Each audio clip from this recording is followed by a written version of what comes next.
Often decluttering can feel like the last thing that you want to do. There is too much clutter around, you can see rubbish everywhere, dishes piled up, and it feels like you can't do one area until you've done another. It becomes a vicious cycle that can bring you to a halt. But it doesn't have to feel like that.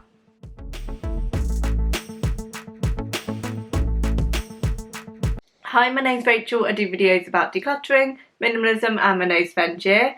We're here to talk about getting motivated to declutter, to keep motivated when you're decluttering so that you can get through each task and feel like you are making progress. But before we can do anything, we need to first look at our mindset. We need to let go of this mindset that we can't do something, that we are not going to be able to achieve it, we're never going to get there. We need to wipe the slate clean, we need to give it a fresh start so that we are in the right mindset to move forward, because any limiting words or limited phrases are going to stop us from being able to get going. So clear that old mindset and get ready. And the easiest way you can clear this mindset is imagine you are an absolute stranger walking into your own home.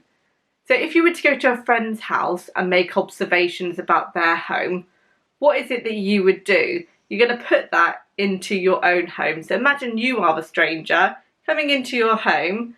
What is the first thing you would say to that person that lives there to get them motivated to start? The one thing you're not going to do is say, oh, you can't do that, this is too much, I'm overwhelmed, I can't get started, you're not going to be able to do this. That's very limiting. That's not what you'd say to a friend. What you'd say to a friend is, what do you want to achieve? How do you want your home to look? How does it make you feel? Where would you like to start? Or what do you want to get started with? Most of all, you're going to give them motivational quotes. You're going to give them motivational phrases, motivational words to get them going. You wouldn't sit there and hold them back.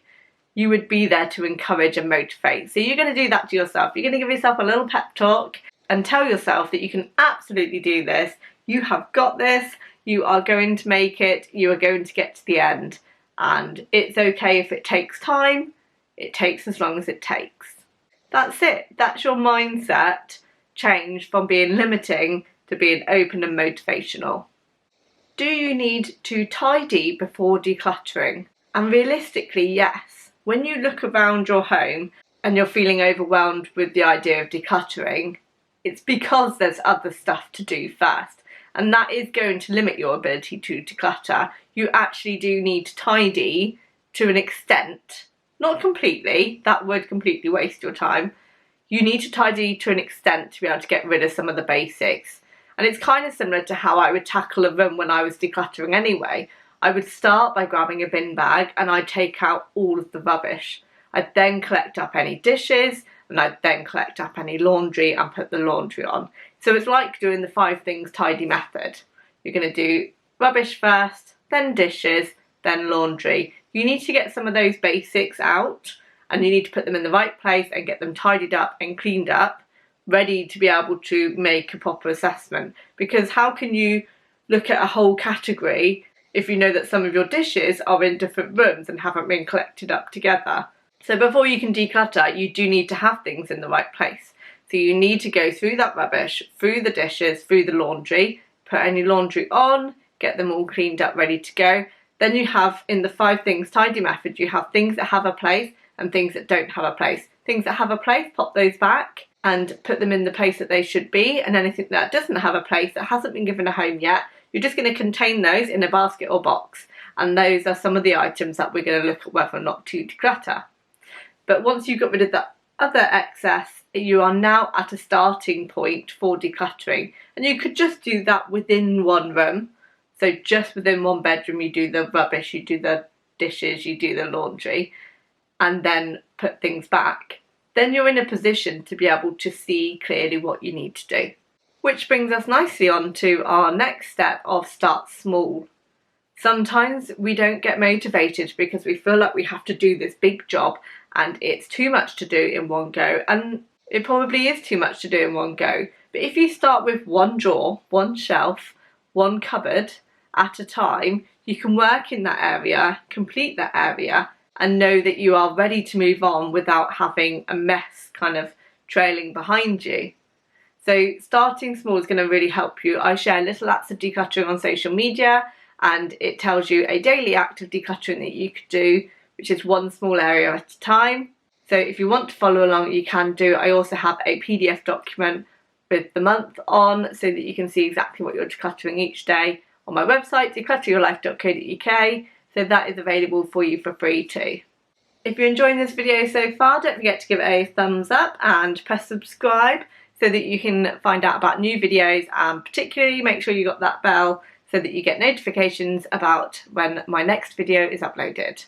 Next up, you want to get yourself a declutter buddy. Trying to declutter on your own can be really difficult. It can be hard to get going. It can be hard to feel success or celebrate your progress because you've got no one to talk to.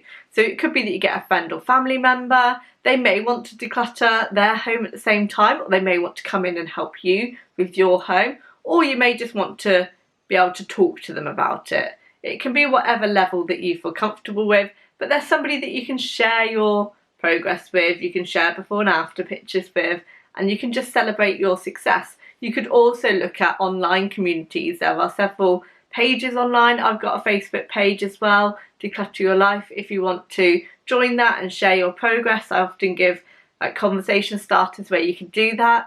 So you've got an opportunity to kind of hold yourself accountable and also share your progress. And that's really a great way to keep motivated. Next, you need to make sure that you're setting yourself up for decluttering. And by this, I mean your environment.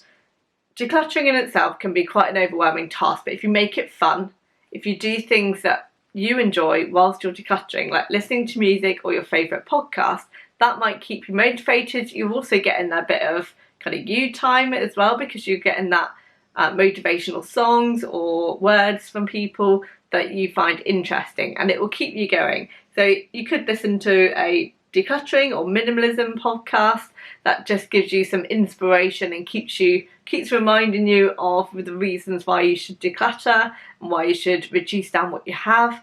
You could also watch a YouTube video of a declutter with me, or tips or organisational strategies whilst you're decluttering, so that you're kind of multi-purposing that time and it doesn't feel like it's completely wasted, because you're still learning something, you're still being motivated at the same time as doing your decluttering and sorting. Another great strategy for keeping motivated is to give yourself a time limit. If you tell yourself that you've only got 10 minutes to declutter this single drawer, then you might be more likely to complete it, because you're wanting to kind of get going, you wanted to make sure you finish at that time, and maybe you know that you only have 10 minutes to get the job done because you've got other things to do, and it still allows you to make progress. You have still completed an area. So setting a timer might be a great way to keep you motivated. And it's also going to create those daily habits as well. If you know that you can only spend 5 to 10 minutes a day decluttering, and you set the timer and you do that every single day, you are still chipping away at the clutter, and it is going to help you see a difference overall. And one thing I've already mentioned is before and after photos. This is a really great way to keep yourself motivated. Take a little picture or a little video of what your area looks like before, and then when you've finished, have a look at that after picture and compare the two. See how much progress you've made and celebrate it.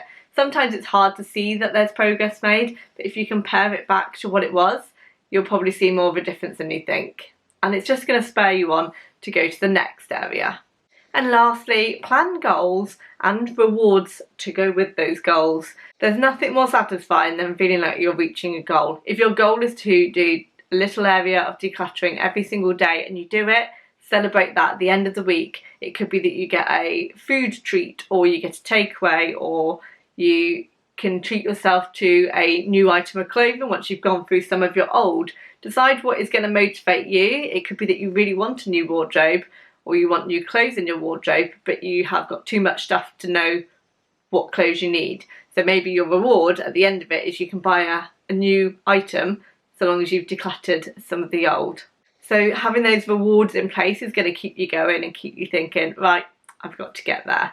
So there are several ways to keep motivated when decluttering. because sometimes it can be overwhelming, but it absolutely is possible to do what you want to do and you can get through it. Just remind yourself you've got this, you can keep going, and I shall be back for more videos soon. Take care, bye.